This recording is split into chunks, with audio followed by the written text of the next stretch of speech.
He has the body of a 16-year-old, but he acts like a 1-year-old. He was born naked on the street. He was curious about everything he saw, and people thought he was a monster. Soon the police were called. He was so dumbfounded. He didn't know what was going on. Then he was taken to a juvenile detention center. First, they gave him a cold shower. Then they taught him how to use the bathroom. Then they gave him a plate of food, but he didn't know how to eat it. He watched the man across from him put bread in his mouth. He followed suit, and then he licked his fingers. This soon caught the doctor's attention. He took a paintbrush and worked furiously on the paper. His hand speed rivaled the speed of your legs. A perfect piece of work was soon completed. Amy was shocked by his talent, and he learned to open his mouth. He followed what everyone else was doing for his own safety. Amy took him home. She named him Kyle. He was intrigued by everything in the room. The oldest daughter didn't know anyone was home. She wrapped herself in a towel and walked out of the room. She saw Kyle staring at her with wide eyes. The girl was so scared she turned and ran away. Amy had a medical emergency, so she asked her daughter to watch Kyle. She said yes, but as soon as Amy left, she went out on a date with her boyfriend. Then Kyle heard a beautiful sound. She followed the sound to her neighbor's house. It was the neighbor's girl playing the piano. The sound of the piano brought tears to Kyle's eyes. The cries alerted the girl. Kyle was also scared by the girl and turned to run away, alone in the bathtub. Amy's youngest son came home from school. He was so diligent that he studied hard even on the toilet.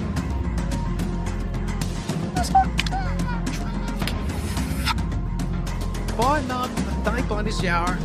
The girl's mother came to the door. She said Kyle was terrorizing her daughter. She wanted to call the police to take Kyle away, but then the two of them looked at each other. It was like love at first sight. The mother saw what was going on and pulled her daughter away. Kyle had never spoken before, but he did at dinner. He learned it from the other guys in juvie. The family was overjoyed, but that's when he told them about their daughter's boyfriend. He blabbed about his daughter and her boyfriend again. Amy thought Kyle was acting strange, so the next day Amy gave him an IQ test. It took him 1 minute to complete an hour's worth of tests, and the answers were exactly right. It took other people 10 years to learn, and he learned it in 2 minutes. The family looked confused. After the family made inquiries, they realized that Kyle hadn't slept since he was born. The next day, Amy brought Kyle to the hospital for a checkup. The results shocked everyone. Kyle's brain was even more perfect than Einstein's. When the doctor lifted his belly, that's when he realized he wasn't fit to be a doctor, because he had never seen a man without a belly button. To help him sleep normally, the doctor gave him a prescription, but in just a few minutes, Kyle completed tens of thousands of pieces of the puzzle. To help Kyle regain his memory, Amy asked him to draw what was in his head. Then Kyle went on a drawing spree. Soon many pictures of the forest were drawn. Amy told him to take the sleeping pills the doctor prescribed, but Kyle still couldn't sleep, so he went out to explore the universe. Then the mysterious man who was spying on Amy followed him in his car. Luckily, the neighbor's dog barked and scared him away. Kyle looked at the dog with curiosity. In less than 10 seconds, he was able to communicate with the dog, and they became good friends. And here's the scary part. He sat on the grass during the day and looked at the stars. Amy says we have to do something to make him feel tired. It would help him sleep. So Dad took Kyle out for a run, but just before he started, he couldn't even see Kyle by the time he got home.